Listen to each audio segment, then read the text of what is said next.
अहमदाबाद विमान हादसे को 8 दिन आज पूरे हो चुके हैं, लेकिन अभी भी कई सारे ऐसे परिजन हैं, जिनको शव अभी तक नहीं मिले हैं।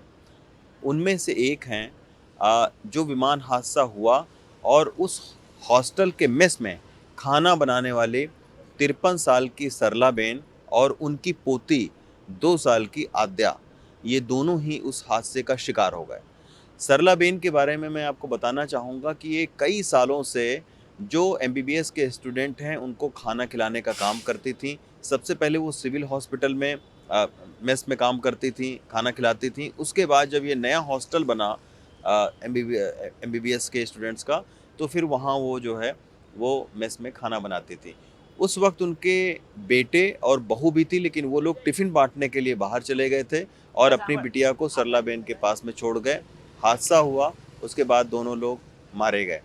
आज डीएनए का मिलान हुआ है और अब ये पूरा परिवार आप देखिए कि सरलाबेन के शव को लेने के लिए आया हुआ है। डीएनए का मिलान हो चुका है और इसके बाद जैसे ही शव मिलेगा तो फिर उनके अंतिम संस्कार की प्रक्रिया पूरी की जाएगी।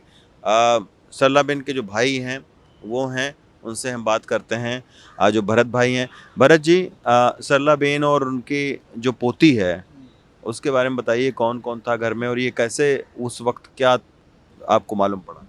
अभी हमारा एक भांजा है और भांजे की पत्नी, उनका एक छोटा लड़का और जो सरला बहन और जो हमारी भतीजी, जो अभी ये मैक्स में ये हादसे में बॉडी उनकी आज हमें मिल रही है। वो कई सालों से यहीं सिविल में काम कर रहे थे। जैसे हमारी सिस्टर को यहाँ पे शादी करके यहाँ पे आए, फिर उन्होंने यहाँ सिविल में जो मैक्स का काम है, रसोई का काम है, वो तब से यहीं काम कर रहे थे। और भांजा और बहू दोनों सब टिफ़िन देना देना सब हॉस्पिटलों में उनका काम था। हर रोज़ की तरह अपनी भतीजी यानी छोटी बच्ची को भांजा छोड़ के उनकी मम्मी के पास, वहाँ जहाँ काम करती है मैक्स में, हर रोज़ उनका पीरियड था। 1 बजे वो टिफ़िन देने के लिए हॉस्पिटल में जाती, फिर टिफ़िन दे के वापस आए, बच्ची को लेके घर पे जाते। ऐसा रोज़ का रूटीन था। वो 12 तारीख को भी कुछ ऐसा ही था।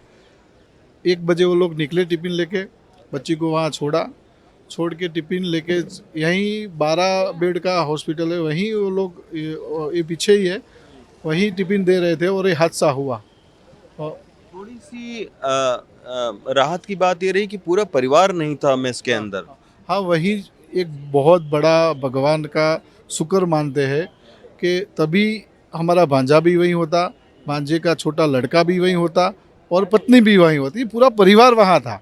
लेकिन जैसे भगवान ने कुछ अच्छा सोचा होगा कि उनको टिफ़िन देने छोड़ दिया, वरना जो 10-15 मिनट ज़्यादा रुकते वहाँ पे।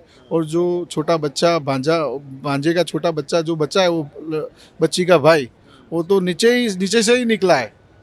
नीचे से ही निकला है कि जब ये फ्लाइट नीचे गिरी, तो वो नीचे खा के नीचे गया हुआ था। भांजे का भतीजा भी वही था, लेकिन वो निकल गया। तो ये भगवान का शुक्र मानते हैं कि चलो हादसे में हमारा कुछ तो बचा, वरना परेशान हो गए। करीबन समझो 1 हफ्ते से तो हम वही सोच रहे थे कि अभी ऐसा कुछ हुआ नहीं। हम हर हॉस्पिटल में ढूंढ रहे थे कि यहाँ मिल जाए, यहाँ मिल जाए। लेकिन कल शाम को जब हॉस्पिटल से या सिविल से मैसेज आया कि आपका डीएनए मैच हो गया है, तो फिर ऐसा लगा कि चलो भगवान ने ऐसा कुछ हमारे साथ कर दिया है ना। अभी तक हमें ऐसा भरोसा नहीं था कि वो ऐसे गुजर गए। अच्छा, मतलब आप लोग 1 हफ्ते से आपको उनके मौत का कोई पता नहीं था? नहीं नहीं, पता नहीं था। अच्छा, अगर ये फ़ोन नहीं आता हाँ, हॉस्पिटल से तो तो आप ढूंढते। खोजते दूसरे हॉस्पिटल हाँ, वही, ये फ़ोन नहीं आता तो तब तक हम तो अभी सोशल मीडिया के द्वारा और ज़्यादातर मीडिया के द्वारा ऐसा मैसेज दिया है कि भाई हमारी हमारी बहन और हमारी भतीजी का कहीं पता चले तो अब हमें बताएं।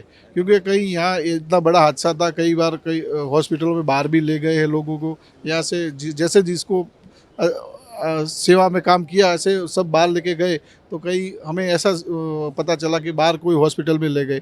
तो हमने पूरी अहमदाबाद की जितनी भी हॉस्पिटल है सब ढूंढी, लेकिन कहीं मिले नहीं। फिर मीडिया का सहारा लिया और मीडिया द्वारा मैसेज भेजा कि हमारी बहन और भतीजी गायब है, उसका कुछ पता मिले। तो हमें तो हॉस्पिटल ने कल शाम को फ़ोन करके हमें बताया कि आपका डीएनए जो लिया गया हुआ था हमारे भांजे का, वो उनके साथ मैच हो गया है। तो ये देखिए तमाम सारी दुख की कड़ियाँ हैं। इस हादसे ने बहुत सारा ऐसा दर्द कई परिवारों को दे दिया कि वो इस ज़िंदगी में तो नहीं उसको भूल सकते हैं। लेकिन ऐसे कई सारे और परिवार हैं जो अभी भी अपनों के शव का इंतज़ार करते हुए इस कैंपस में आपको दिख जाएँगे। अहमदाबाद से पवन तिवारी के साथ रवीश रंजन शुक्ला, एनडीटीवी इंडिया।